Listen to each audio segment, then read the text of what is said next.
once again. Good morning everyone. My name is Jimmy Cheng and welcome to my daily live stream on Facebook. And today is Thursday. The sun is once again shining. We are having a fantastic week in terms of weather, at least in the UK. I hope you guys all enjoying your week so far at home. And I know that we can't do too much at the moment, but remember, staying home is helping everybody at the moment. So yeah, let me know what you guys are doing over the week. And so since yesterday, nothing much has happened, so I'm not going to give you too much update in terms of you know, me, my family and things like that. And it's as normal as possible. Good morning, Joey. Wow, yeah, you're early. Actually, no, you are afternoon now. So yes, good afternoon, Joey. How are you?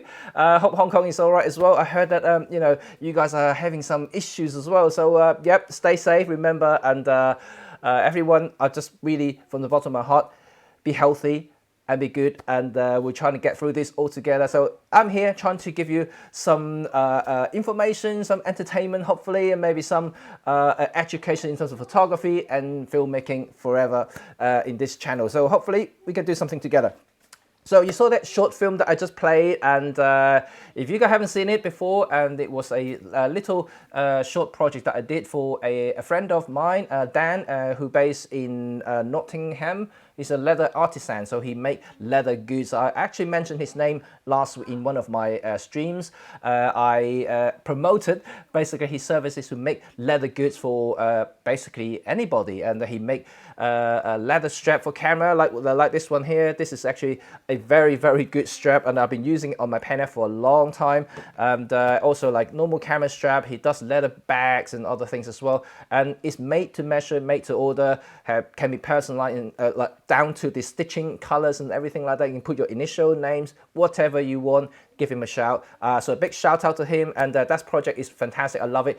The reason why I show you guys that project, this little film, is that because the entire film was used filming on the Olympus camera. So you know, people who always suspicious about, you know, whether Olympus is in a filming world, and I can tell you that, you know, they have been used in a lot of cases, not just for me. You know, there are other filmmakers out there actually using Olympus cameras to film their projects. You know, they may not be known in the kind of a YouTube world, or you know, it's more like a content creation in terms of video wise, but they are very capable, especially with the EM1 Mark III and the EM1X, and they are just fantastic cameras. So as you can see, you know, that's something that you could achieve with an Olympus camera. All good. Right, okay, so enough of shout out for Olympus, and of course I'm Olympus ambassador. I'd just like to show you how you can utilize your the Olympus camera to do things like that just now. But in general, I just want to give you something about you know, how you can improve your photography through having the right mindset, having the right skills and craftsmanship in in terms of settings and things like that. There are people who are really good at it, you know, like telling you what sort of setting you should be using for a certain type of thing. But I'm coming more from the softer point of view, the more psychological point of view, and trying to give you the confidence to go out and hold any camera, not just one particular camera, but any camera, to do a good job with that camera. So ultimately, a camera just a tool, right? It's not something I would say is critical for what you need to do.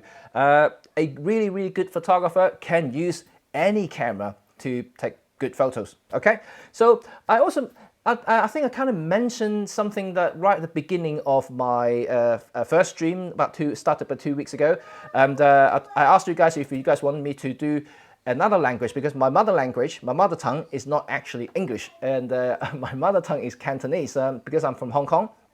So I don't know if any of you want me to speak Cantonese, and then I, you know, mind you though, my Cantonese is a little bit rusty, and in a way, you know, having living in London is for like 20 odd years now, and it's quite weird from my point of view, because I'm kind of in betweeners. You know, I don't know what if you know what I mean. I'm kind of halfway in English and halfway Cantonese, and then it's kind of struggle sometimes. You know, when I try to like make my mind and switch with whichever directions I want to speak to, and so there are words, nouns, and phrases that I basically forget, you know, about, you know, Cantonese wise, and English sometimes I would find it difficult to express, depending on what sort of thing it is. But overall, I think I'm more comfortable with English than Cantonese these days, just because I speak to my family, my kids in English, and I try to do as much Cantonese as possible, just to try to keep it flowing in the family.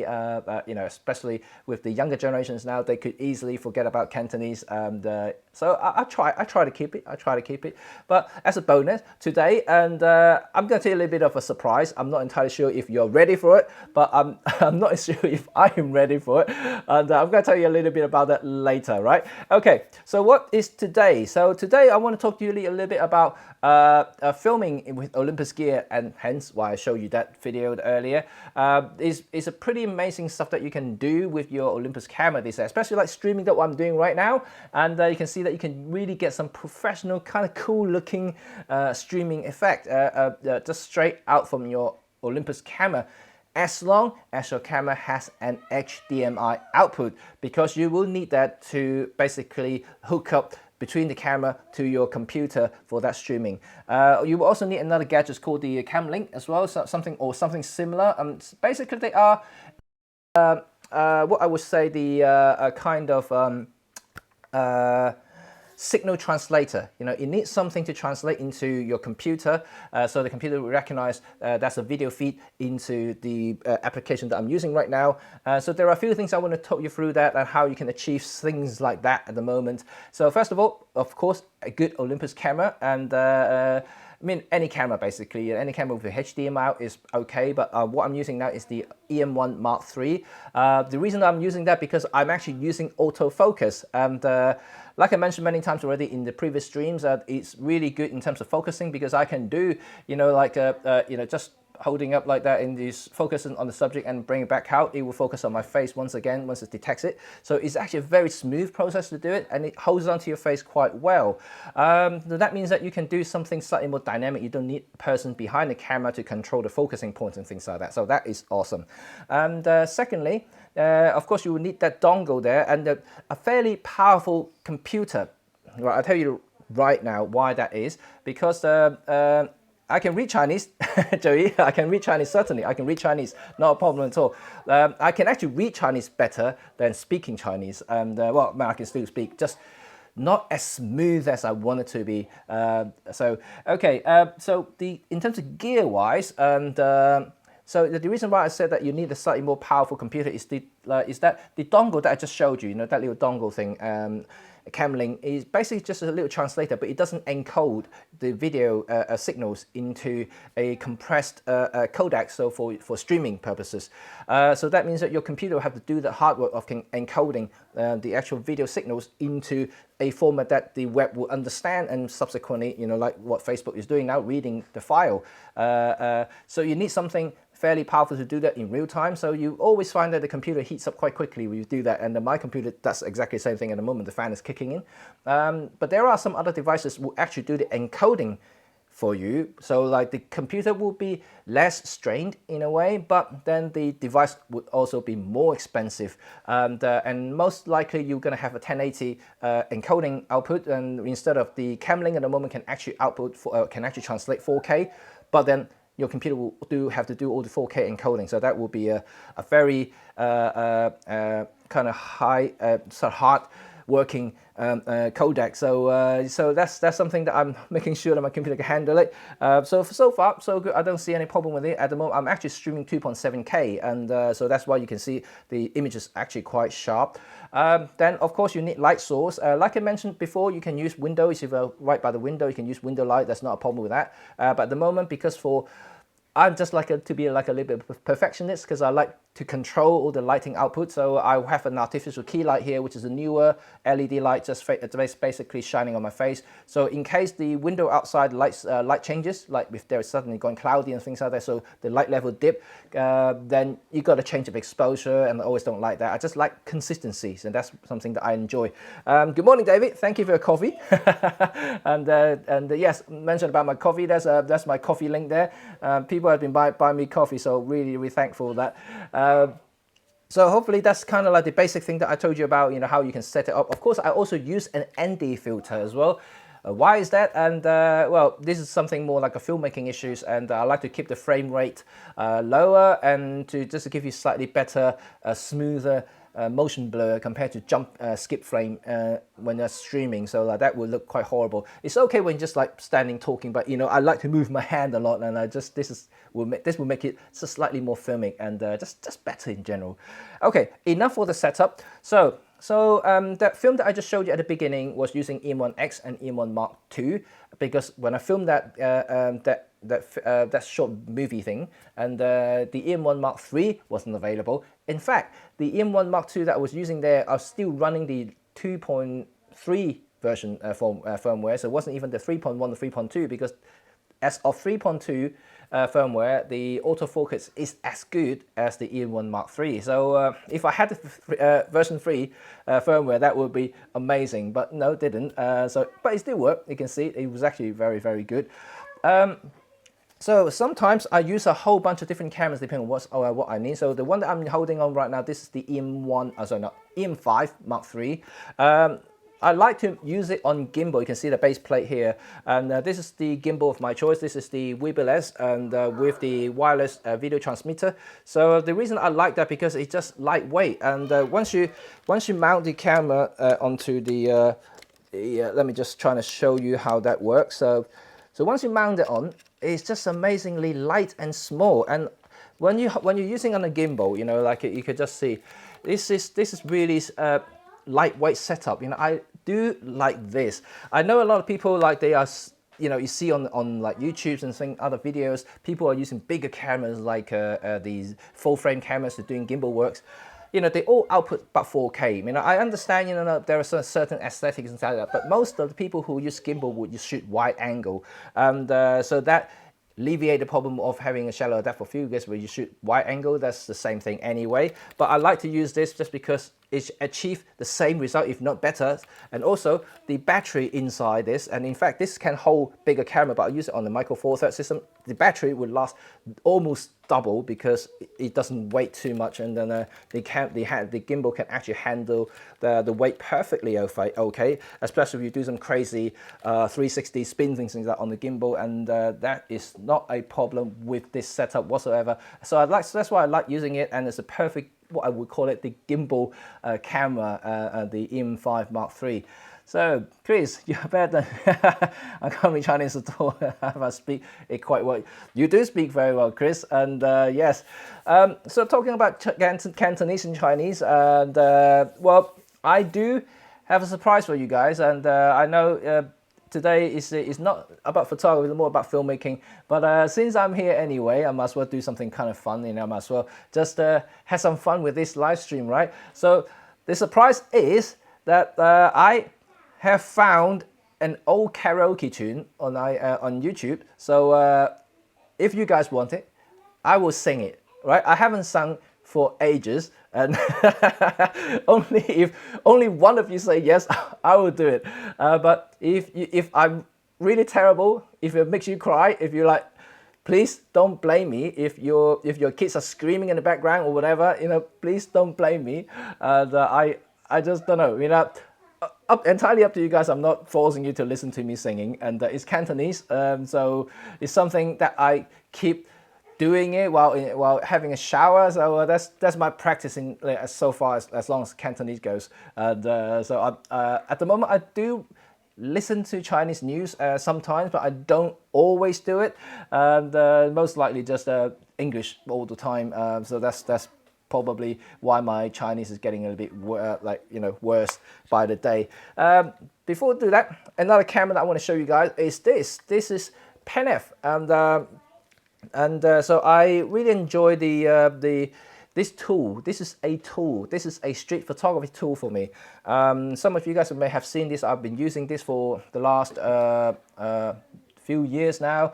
I posted these photos on social media and Instagram, and sometime when I'm traveling, and even on Facebook. Some of the photos were taken with this camera, and I love using this guy. This really does remind me of Leica, and it is amazing how familiar the feel of it. As a photographer, sometimes it's quite difficult to quantify the feeling of holding your gear or your tool, and something that is really hard to describe, but when it feels right in the hand, it just feels right. So it gives you that kind of confidence of like shooting on the street and location. And I like using it. It's just really fantastic. I just think it's an awesome camera, and it fits the purpose. And it's small and light, as you can see, just as was the Leica film during the film days. I just really enjoying that. Okay, so let's see what else in here, and I will show you a couple of pictures that I took. Just trying to find out. Okay, I want to show you guys one thing though. It's my wedding photo, and there we go. That was ages ago, man, and that was taken in Hong Kong, by the way. And some of you guys may recognize it if you're from Hong Kong. That is pretty cool. I love that place there. I don't know whether it's still there, and I still remember that little bridge that we're sitting on there. We had to pay $100 for it. You know, that there's a little old woman guarding the bridge. You know, and then stopping tourists or stopping people to going on it. I mean, if you want to go on it, you have to pay $100, and that's £10. Crazy. That was fun. But we did that because we really wanted it, so might as well do it. Let's try and find some photos, and I can show you guys. Let's see if I have anything here. What is this here? Right, okay, let's give you another photo here. This is, of course, from the EM5 Mark III. And I'll just close this one here. And then, so today I haven't really been preparing a portfolio to show you guys, just because it's a little bit random, and I have a lot of things going on at the moment. I was trying to complete my Olympus project, and because yeah, I'm actually still working for Olympus on a particular project at the moment. So fortunately, and that's a paid job, and then so that will keep me going for a little bit. So that is happening. That's good. So there we go. That's EM5 Mark III, and mind you, EM5 Mark III is actually a fantastic portrait camera, and it's quite a discreet thing. So for people who are doing it occasionally, or enthusiasts, for instance, I think the EM5 is actually quite good. Let me just take it out again, and so you can see it here. There you go. And it's a really tiny camera. If you compare the size between the EM5 Mark III and the Pen F, they're almost identical. It's just the form factor is slightly different, because this is more like a traditional SLR type looking form factor. You have the EVF right in the middle here, and it has a kind of like a fake prism kind of looking housing here, but it's almost like an SLR shape, so it's actually quite comfortable to hold. While the Pen F is slightly different. The Pen F is actually a rangefinder style camera, so it has the EVF offset to one side, so like you basically putting your eye on one. And the reason why I think is good for street as a street photography tool is just like any other rangefinder. One of the benefit of rangefinder camera is that you have the window on one side, so you can have one eye open and one eye on the viewfinder, so you can actually see what's coming into the frame, and that's critical because that will get you prepared to what's coming in. And if you guys don't know much about rangefinder cameras, is that they are different to traditional SLR, so it hasn't got a mirror in the box. So so all the original rangefinder cameras, they would just have a very simple curtain opening up and down, and then just absorb the light. The lens the lens just opens all the time, so you can actually the light will shoot straight through to the film negatives. Unlike the SLRs, which is like a streaming box there. So not streaming box, what I'm talking about now. A reflection box that goes straight up to the prism, and the prism will kind of bounce back the light to your viewfinder. And then when you press the shutter, it opens the mirror will flip up. So that's when you have the blackout on the viewfinder, and that will allow the light will go straight into the negative.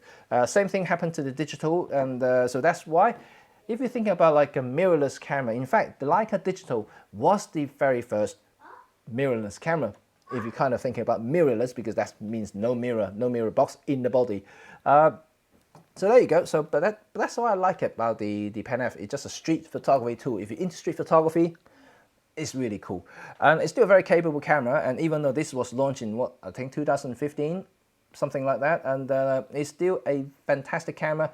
It's 20 megapixel is enough for most users. I don't see a problem printing it large. I mean, I've been using this to to print like A3, even A2, A1 sizes print is not a problem whatsoever. So that is fantastic. Also, another quirk about the pen app is that it has this color mode dial in the front here, and I always like to set it to mono. If I shoot with RAW and JPEG at the same time, the JPEG is always in black and white mode. Why is it special? Because this color wheel, and coupled with the 2x2 wheels at the back here, you can actually change the tones and all the sensitivity of certain light spectrums in camera to create your own kind of color filters for black and white photography, which is absolutely fantastic. Okay, that's awesome though. Let's try and find another sample for you guys, and let's see if I can have anything. Late joining, good morning Trevor, how are you? Good morning, good morning. I was talking about Cantonese. Is there anyone wants to hear me sing Cantonese, just say yes. And let me just try to find another photo here for you guys. Right, talking about Leica, so like just give you a shot that I took with my cameras before I switched fully. And so that was kind of my wedding setup before I completely 100% using Olympus. So I was still using my Leica at the time, and I had my M1 Mark II. It was brand new. You can see that I use it at the 12mm f2 prime already because I love that little lens. Now it's on my Pen F. This lens is incredible, and I just do love it. And the size is just so tiny. The whole entire setup, it just feels like a Leica system, because the Leica lenses were tiny, and they're still tiny to be quite honest. But of course, you buy one Leica lens, you can probably buy about 20 of these, and then which is kind of ridiculous. So like from a business perspective, you know, like it definitely makes more sense with the Olympus system for sure. I can order from a local Chinese. Yes, of course, of course. And so okay, let's look at another picture. And I would say, you know, like I can show you some photos that I used to take with full frame camera. You know, like I can understand sometimes people talk about certain aesthetic, especially when you're shooting a wide open and shallow depth of field. So this is one photo that I would like to show you, and let's just get rid of that at the moment. So right, so this picture here is a photo that I took for a couple, and where, you know, they're now my friends, and this really awesome photo that for their pre-wedding photo. So it's kind of casual, but we just like make it more like a lifestyle stuff. You can see this is a full frame photo, but I can also easily achieve the same thing with a Micro Four Thirds camera. Although having said that, I can't use the same distance or the same focal length, because you know you can never do that because it's a crop camera, so it's not a full frame. But that's the same thing when you are, if you're used to, like, let's say medium format cameras, and you suddenly switch over to full frame, you have to make that same adjustment. And trust me, you know, a lot of older photography, if you look at the back in the days when 120 format was the norm, where people were using all the Hasselblad, when people were using TLRs, when people were using 6x9, whatever, you know, larger format negatives, when everything shifted over to like 135 format, which is today's full frame, people have to adjust to the aesthetic, the look of it, because it's so different. People kind of always get confused thinking the full frame is the god, you know, but it isn't. You know, it's just a format. To any proper photographer would know that the full frame is just a format. You know, in the old days, they called it 135, 35mm format. And so they do have certain aesthetic when you're using like certain type of lenses. But like I mentioned, this sort of photos, this sort of shallow depth of field photo, I could easily achieve with a Micro Four Thirds system. I just have to use a different lens. Perhaps I have to stand further away and just compress it a little bit more. So it's not that difficult. Oops, just pulled the wrong thing here. So that's another shot there. And so like, just give you another example here. So like this one here, like that I shot of Charlie, and you can see this one was using a 75mm 1.8 premium lens, so you can see the depth of field is also very shallow. You know, you can actually do that sort of thing. It's just depending on what lenses, what's the distance. Yeah, it's not a compromise in a way. You just have to get used to the changes and adjust to that change and achieve the same sort of look and aesthetic. And you can't deny it, you know, just because it's a different format altogether. So you just have to adjust to the new things. And likewise with people thinking, you know, Micro Four Third is you know, can't do this and can't do that. Once you master your craft as a photographer, then you know what the limitations are. And I would say that yes, formats do have their limitations and also weaknesses. Micro Four Third is no exception. I mean, they have their own weaknesses in terms as a format, such as high ISO performance, and but because most of the time now pros would use their 1.2 lenses, or you know, there are other manufacturers like Voigtlander would have the 0.95 primes, although they're manual focus, but they have 0.95. That means that you have a huge amount of light gathering into the sensor, so you can kind of get rid of the issue when you're having like to do high ISOs and stuff. So for instance, on a full frame, you might have to push to 6400 ISO, and then in Micro Four Third, if you use a 0.95, you probably can get away with 800, if not 1600. That will be it. So that's the difference between, you know, things that you can kind of overriding if you were using a faster prime lenses. So, and that's exactly what I do for wedding at weddings like that. So, like, just show you one shot like here. So this is one of my most popular photos in the weddings. You can see this shot here. I would be struggling with a full frame, and that's my take on it. You know, I know in full frame I can push the ISO further, but look. So I'll tell you the setting of this photo. I mean, I had two speed light flashing into it, but you can see how deep it is. And this was shot with the 7-14 f2.8 Pro lens. And so a huge amount of depth of field going. I was shooting this at 2.8, but look at the depth of field there. Everybody is in focus.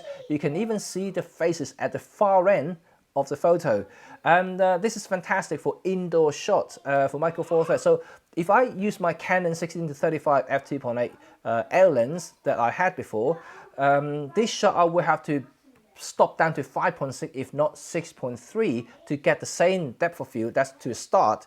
Then of course, you know, I have to push the ISO, even though I have flashes, but the flash is more like just lighting the subject at the front, and I can't go that all the way to the end. You know, that's a fact. Light just doesn't travel that far, and I will have to push the ISO probably to 1600, if not 3200, to get that shot. And guess what ISO I've been shooting with this particular shot here? ISO 640, and that's it. So it's very low ISO, and I can still get really high quality print from this particular shot. So that is the benefit of having a Micro Four Third as well. This is something you just have to learn to use it, you know, and essentially they're all tools for you. There's no good or bad, and there's no right or wrong answers there, depending on your use. If you happen to be that you need to use high ISO all the time, I'm not saying that there's no one like that out there. I mean, there are people who really constantly using high ISO, like paparazzis. You know, these journalists going out, they shoot low light sometime, like ultra low light constantly. They need high frame rate, you know, just to capture the moment. They will need a high ISO. They might need 12,800. They might need even like higher, 25,600. They might need this sort of extreme level of ISO sensitivities for the cameras and capture those shots. But do you, or are you that type of photographer? If you're not, then you have to think again whether you need to use a different system altogether, and to save you some money, for instance, and rather than relying on high ISO to save your shots, trying to look for the right light and use the appropriate system to capture that shot that you want to capture. Okay, and I know, Trevor, right? Yes, but I'm trying to educate people as well. You know, I understand people like the depth of field, because especially majority of the publics out there, majority of the people who are trying to be a photographer or just getting into photography, let's say they're used to having a smartphone, for instance, they kind of never seen depth of field or shallow depth of field effect. So they kind of get excited, and then they think that, oh wow, full frame can blur that much out of the background. They got excited, and then this is like a novelty for them. But let me tell you, as an artist, as a photographer, if you shoot 10 photos and all 10 of them has shallow depth of field, like they will become boring. You only use them sparingly as an artistic fill-in for the entire series to give you some sort of variety. You don't use it all the time. You know, that will be boring as hell. You know, like just don't do that.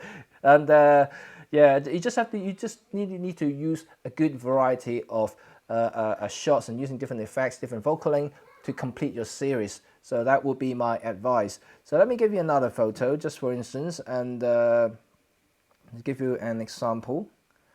Another thing about street photography, of course, you would like to have a really deep depth of field, is because it makes the whole shot just a little bit more surreal.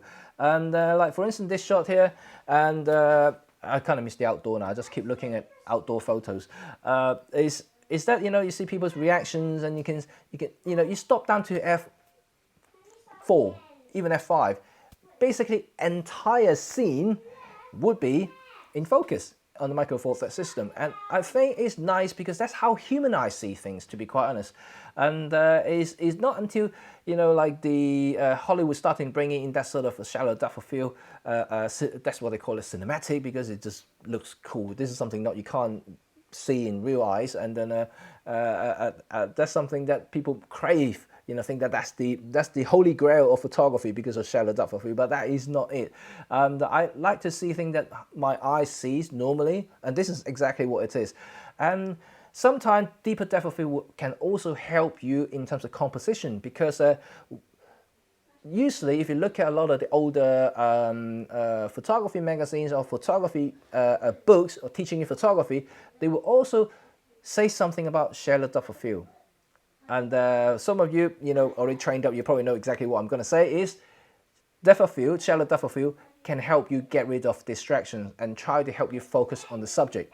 Right, if you understand that correctly, what I just said, it means if you have a clutter behind you and you don't want the viewers to get distracted by this clutter behind, then you use shallow depth of field to help the viewer to focus on the subject. And a little bit like what I'm doing at the moment, because our house is a little bit of a mess at the back. You know, you got this kid's toy there and things like that. So I'm using shallow depth of field to kind of separate me from the background, so and help blur out some of the mess behind. And this is the effect that I want to use and employ because of what I need at the moment.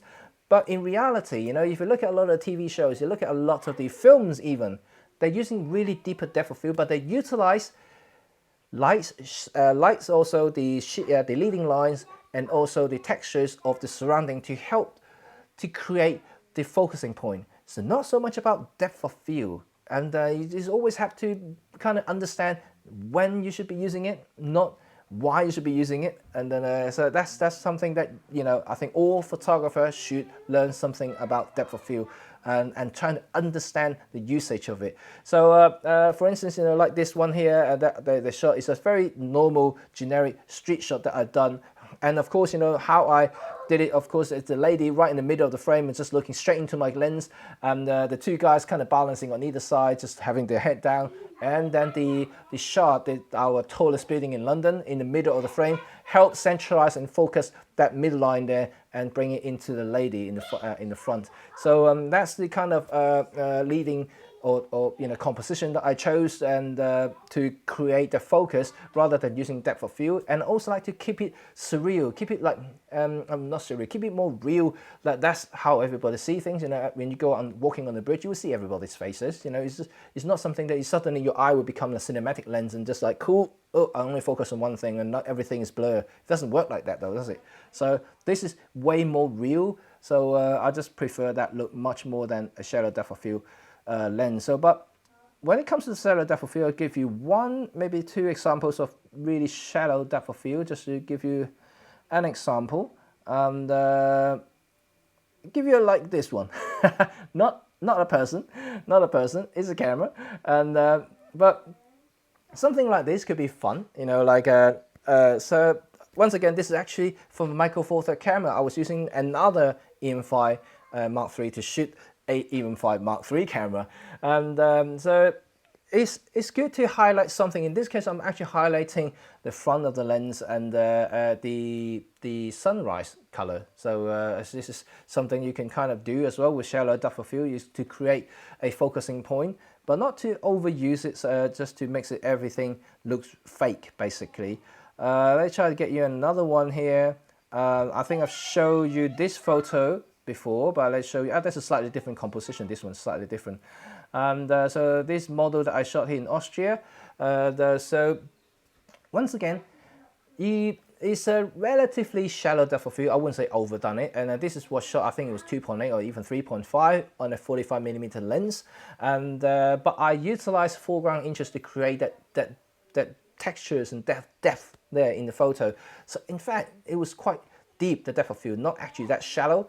But you can create that sort of look by using some sort of foreground texture, foreground interest, just create that distance there that people might think it is very shallow depth of field photos, but it isn't. So there are many ways to do things like that. And it's some sort of skills that a lot of older film photographers used to employ.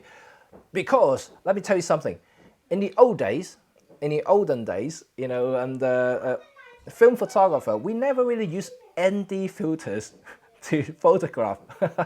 And I'm not really joking. Yeah, not many people using ND filter. In fact, it wasn't really a thing about ND filters, and not until later in the, like I would say, the 70s, 80s, ND filters starting to come about, but they're more likely to use as a landscape tool to darken the sky, like gradual filters, for instance, just to darken it, rather than darkening the entire scene to create slow, long exposure shots. These sort of things really came late, and especially just exploding in the digital era, because you can utilize faster shutter speed, like electronic shutter speed.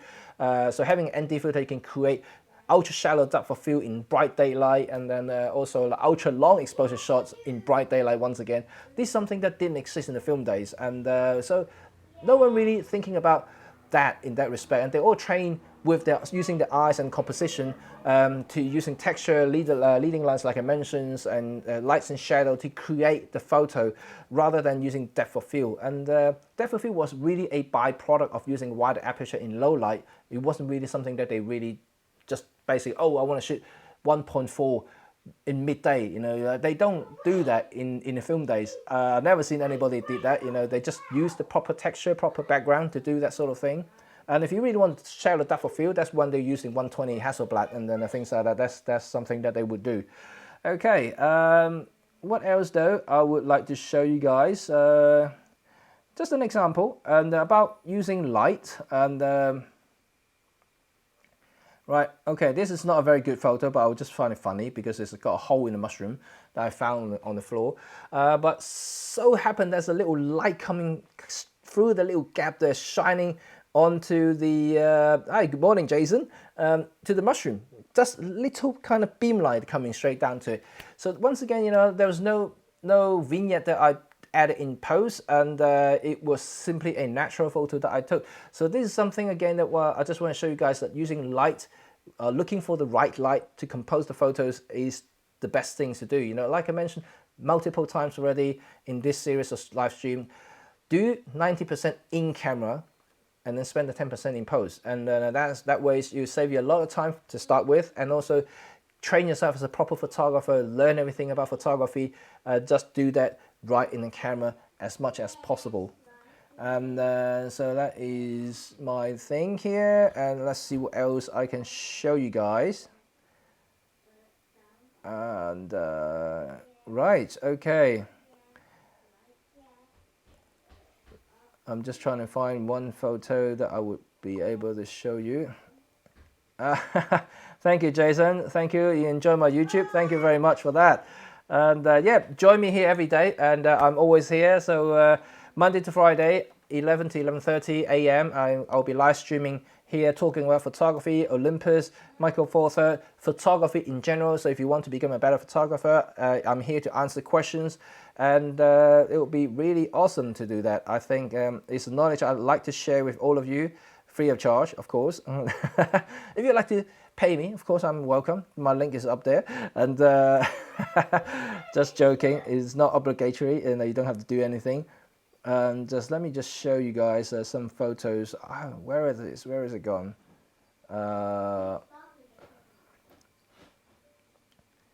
Right, so you can hear my kids streaming in the back. Like I said, just hard. When you're working from home, it's difficult, I'm telling you. What's this one here? Let me just see. Right, let's see. So once again about this one here, this is a night shot in London Big Ben. Of course, this was shot, at least 2 to 3 years ago, Good morning, Ravinda. How are you? Looks like I'm on the. So here we go. So this is a night shot, and like I mentioned about utilizing light. So I didn't even use any remote light source for that, and I simply used the light from the phone booth to create the main, that's the key light for the subject. Then I utilizing, I don't know if you can see from the right hand side there is a lamppost, shining to create a little rim light on the guy's back head, or the back of the head. So you can see the little rim light there, just to create that slight separations there. So utilizing light is always important in photography, because you know why? Because photography is all about light. Without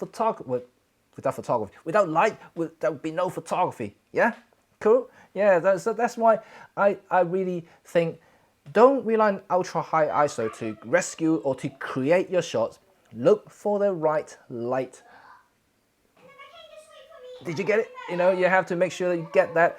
And then it's so many people, like always when I take them out to workshops and things like that, and they always ask me, oh, how can I do this and how can I do that? Oh, this is too dim. When it's pitch black, why do you want to shoot anyway? I mean, unless there's something that you really specifically you want to photograph in pitch black, and that will be a very different thing. But most of the time, if you want to create a good shot, you need light. Whichever way you look at it, however you look at it, whether you want to pump artificial light using LED light like what I'm using now, or a flash, external flash, or using street light, you need light to create a photo. High ISO comes in only when you need the shutter speed to freeze something at that moment. But overall, you just need light to create photograph. And whether you're shooting portraits or animal, anything like that, it's exactly the same thing. And how often do you see like National Geographic photographer photographing animals, for instance, setting traps and things like that, just using natural light and set like 2 million ISO? Zero. I know a lot of a wildlife photographer. One of my good friend, Tom Mason, he's a good, really awesome Nikon wildlife photographer. He sets traps and he does wildlife animals all over the world. He never shoots things ultra high ISO, like he either use flashes to freeze that moment. He would push it if he really needed to capture just as a species, just as a record purposes. And but for anything that he think he should be printing or anything he should be publishing, you always use low ISO, but looking for the right light to create his shots. And that's important to understand that. And let's see if anything else I would like to show you guys. And let's close this shot here. And of course, I always enjoy using my Micro Four Thirds cameras to do something like this. I'm just trying to look for that shot now. Right, can't see it. Where is it?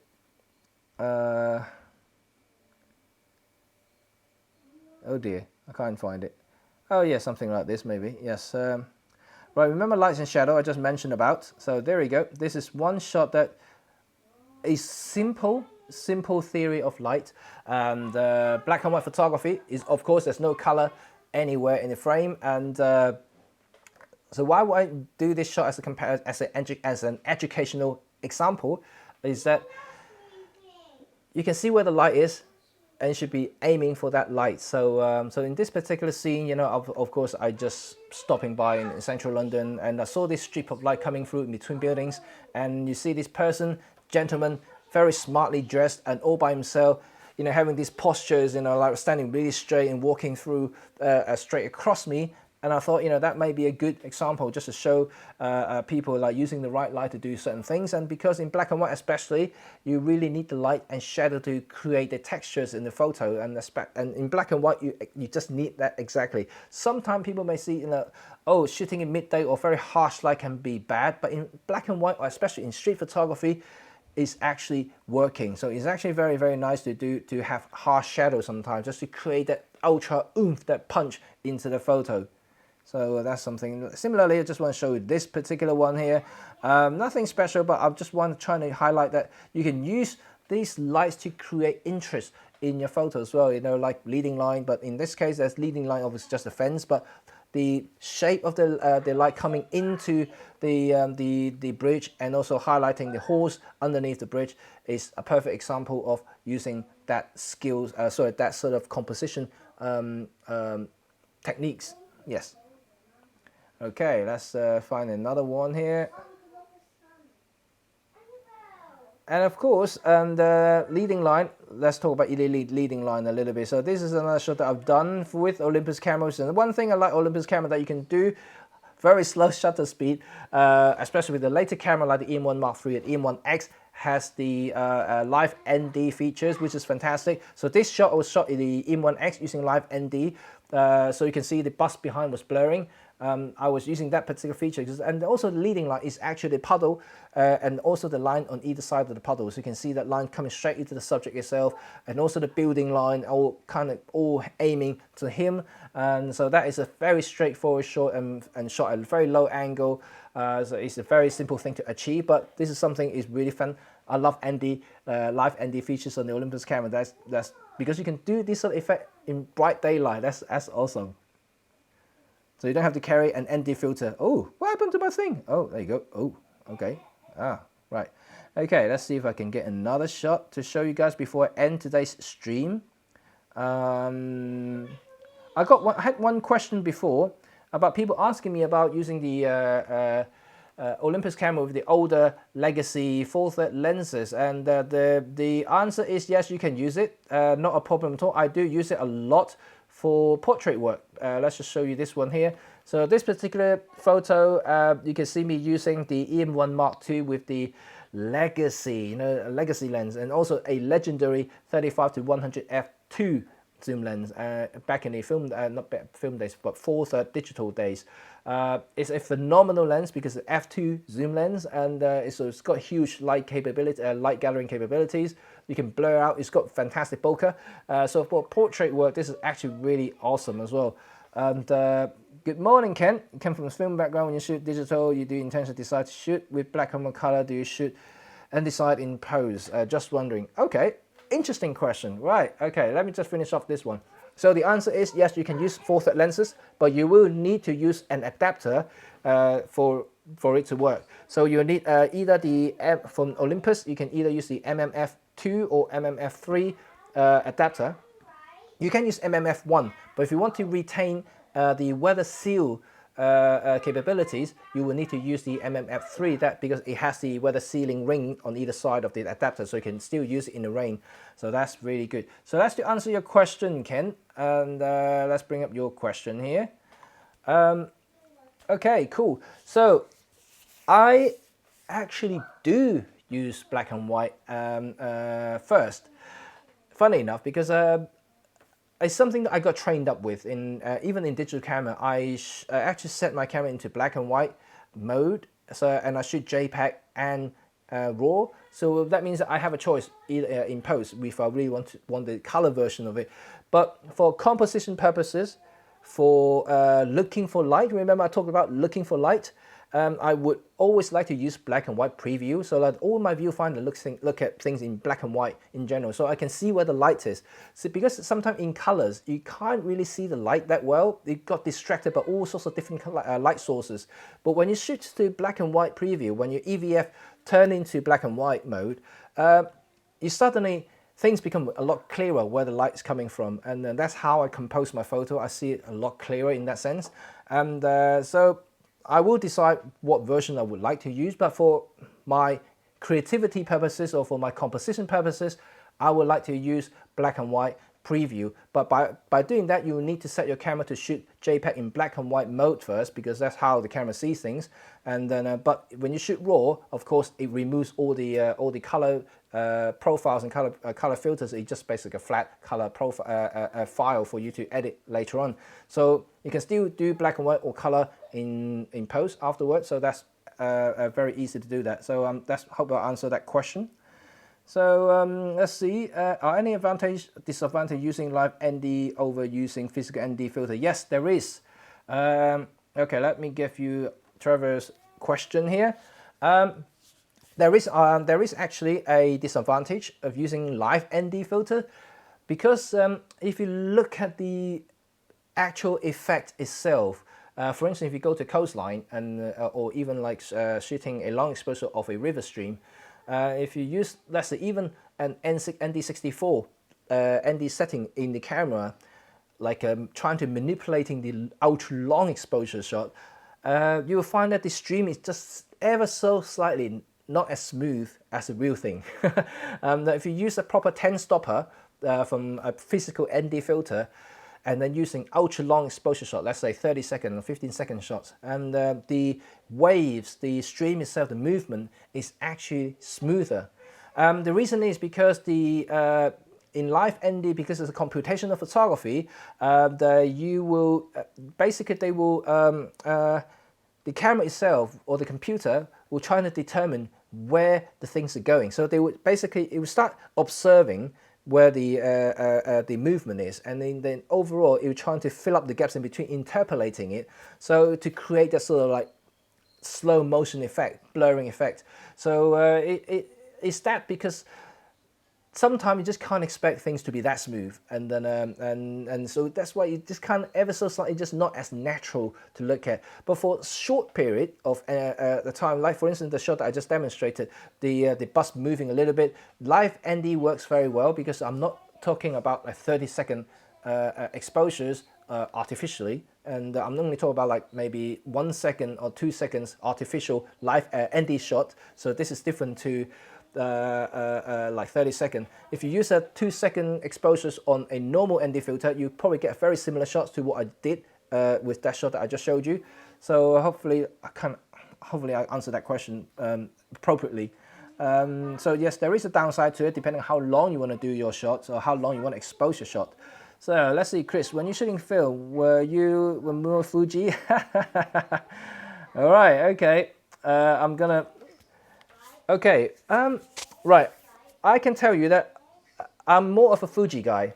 Yeah, I always use Fuji films like the 400H. I love the 400H.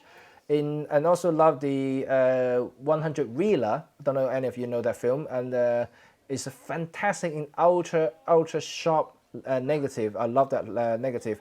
Kodak, I do like the Tri-X. Because it's high contrast, and in terms of color films or color negatives, I mean, I never really shot many Kodachrome, to be honest, so I can't really compare that. I know it's a very vibrant film, but so is Velvia, but Velvia is even more saturated. So, but I use Sensia in terms of color positive, also from Fujifilm. I just like the kind of slightly muted tones to it. Arthur, I actually love Arthur's black and white film. The APX 100 is actually fantastic. I love the APX 100, 200 and 400 black and white film. So I guess I don't have a particular preference, but I did use more Fujifilm, Chris.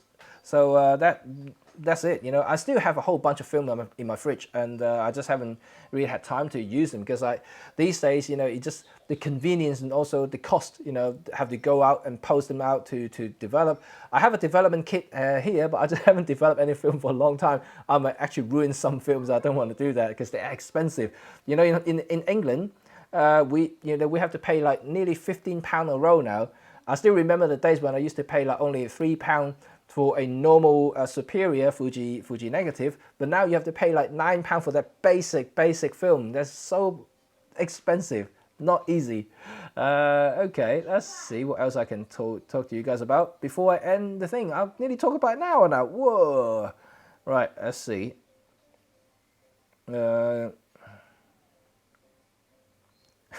Give you a fun shot here, and you can see my daughter's leg behind me swinging around, and so there you go. That's my dining table with all my Olympus gear, and that's a little bit of fun thing for you. And I was having fun having a break at the wedding. I just took this shot to show you guys what I use at a wedding, especially with Tracy at the time. She's also filming, so you can see that basically I have my EM5 Mark II, EM5 Mark II, two of them, and I have 3 EM1 Mark II, and have of course a whole bunch of different lenses there, 16 macro, 12 f2 prime. I have also the 12 to 40, if I can remember what that is 17 1.2, the 24 1.4 from Panasonic, I have the 40 to 150 f2.8 Pro and the 35 to 100 f2 zoom. Wow, I have quite a lot of stuff there.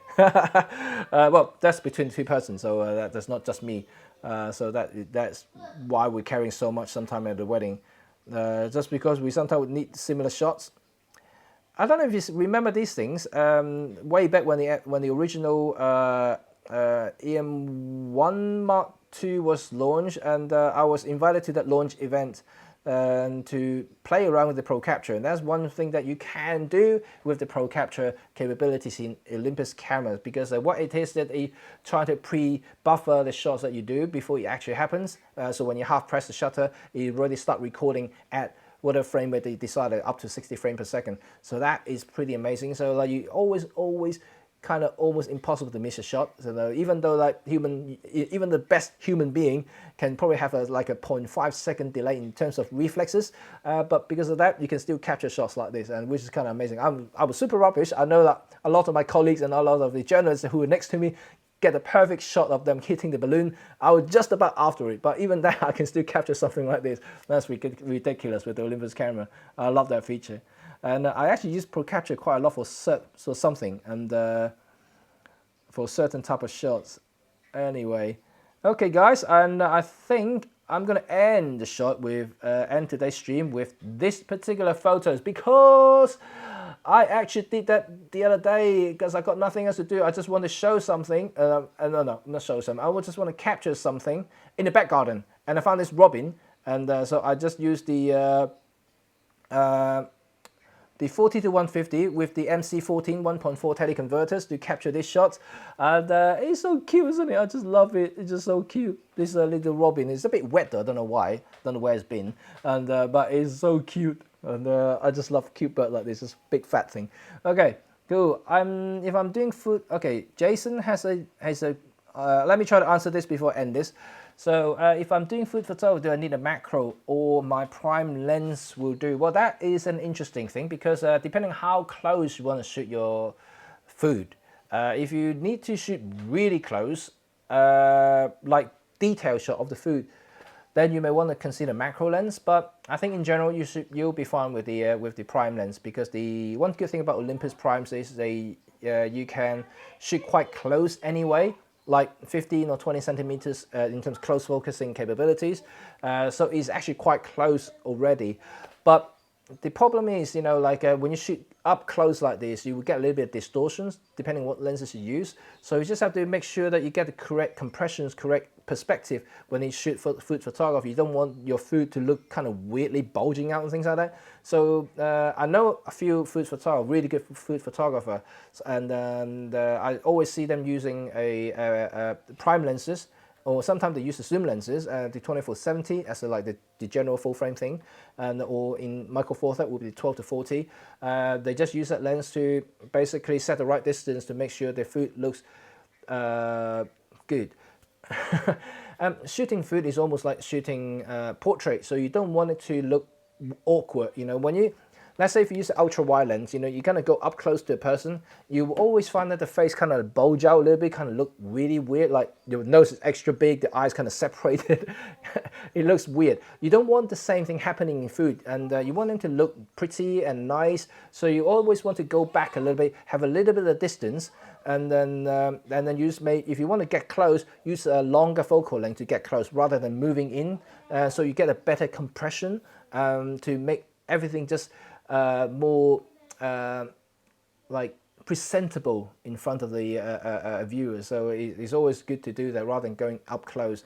I know I talked about the close-up focusing capability of the lenses, but like I mentioned, if you really want to get close, you may want to get a 60 macro. That's actually a 60 macro lens is actually good food photography lens. I mean, it's equivalent 120 mm, so it's quite long in terms of distance wise. So if you want to do food photography, if you have the distance to play with, then you would like to use that to shoot food. It's actually very, very good. If not, the 30 f3.5 macro lens also very good, because that will give you the flexibility of shooting you know, good distance and also go up close at the same time, because it has macro capability, so you can shoot like 0.1 centimeters or something like that. I don't know, don't get me, I'm not a macro guy, but it's really good.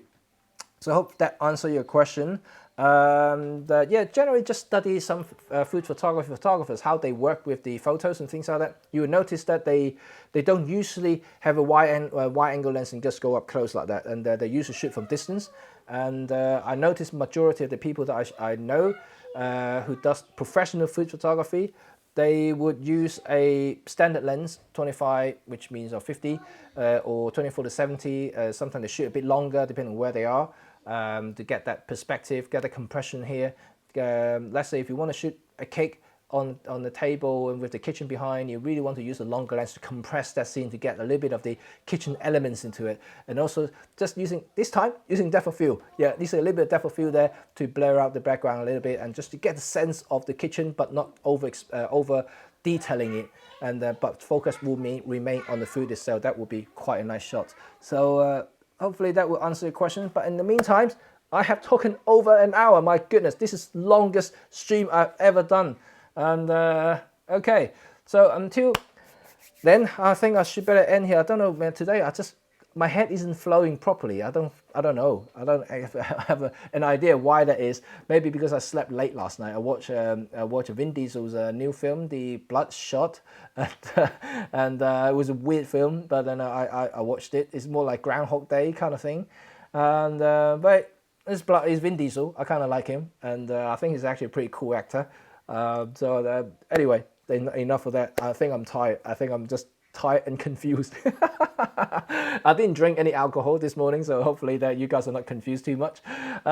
So anyway, I hope you guys enjoyed today's stream, even though I talked a lot of the rubbish. And I'll be back tomorrow at 11 to 11:30 a.m. And hopefully I'll be more clear in my head. Hopefully I'll be more prepared tomorrow morning. I'll have a whole bunch of new photos I want to show you and teach you more about photography in general. So stay tuned for that if you guys want to share my feed and let other people know. And I will be here tomorrow again, and tomorrow will be the last stream of this week. And next week, we never know, because we should hear something from the government saying that whether our lockdown will be lifted or eased, in terms of that means we can go out a little bit more. But even so, I don't think that we will be going out. So I think you'll still see my daily stream for the next couple of weeks for sure. And that's at least, yeah. Probably even through the entire summer, you never know. Okay, so in general, I'm happy that you guys are here. I'm happy that you guys continue supporting me. Don't forget that I do have a Wednesday live stream also on my YouTube channel, talking about more specific Micro Four Thirds Olympus issues, and also answering questions about those. Also, of course, some of the photography thing in general. But if you want to catch up with me in my personal life, and also some of the stuff that photography in general, not so much about brand or gear specific, then my daily stream will be for that, and I will tell you a little bit more. If you got questions, let me know, then I will happily answer any question you might want to throw at me. And if I can answer, of course, I'll say it to you. If not, then I'll try to find out who can answer. I'll put the link in the description afterward.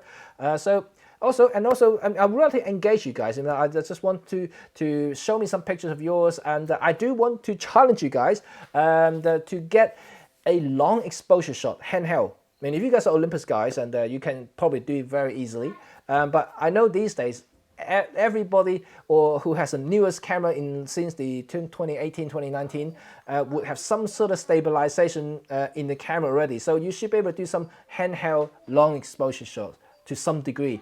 I want to challenge you guys to how long you can do a photo. So this photo competition, it's just for fun. It's nothing to do with who can compose the nicest photo or whatever. It's not about that. You can just shoot a rock if you want. But I just want to see who can hold the camera the longest, and then that will be cool. So this is a challenge. So hopefully you can do that. And I would give you about a week to do it, and I'll accumulate. If you guys want to DM me with your photo, you're very welcome to do so. I just want to capture a whole bunch of people that are doing long exposure shot. I'm just going to show it on screen, and how's that? I think that's quite fun. There's something to do, right? Okay, and bye and happy Easter for you. Yes, oh yeah, happy Easter. But say that tomorrow, because we still got tomorrow, and so I will happy Easter tomorrow. Okay, until then, I will speak to you guys. I think I'm losing my voice because I talk too much. And where do we send the photo? Oh, Trevor asked. Okay, right. Okay. I'm going to put the link in the description as well, but let me talk to you guys now. You can actually send me the photos to here. Let me just gonna write it down now, and it would be photos@jimmycheng.photography. That's my email. And oops, it's a little bit too small. Let me just make it big. Right, can you guys see it? Hopefully you can see it. Let me just also change the background so you can see it properly. There we go. Bing. Okay, that's my email. Send the photos to this address, and with your name, your exposure times, and you can forget about ISO setting, whatever, doesn't matter, because like I said, I just want to challenge how long you can do a photo, hand holding your camera, do a long exposure shot, you know, without using a tripod. No tripod, nothing, no support, just hand holding it.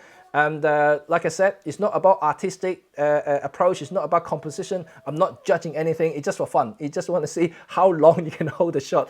Right, the longest exposure shot would be exposed in my YouTube channel as well. I'm going to show you that would be awesome. So, okay guys, cool, right. No problem, I will try next week. Thanks, Chris. Yep, I'll see you guys tomorrow if you guys are back. If not, I'll see you next week at some point. Yep, don't forget about the challenge, long exposure challenge, and use the hashtag as well when I come to do it. Is hashtag long exposure challenge. Okay, right, let's do that. Until next time, I'll see you guys tomorrow. Bye for now.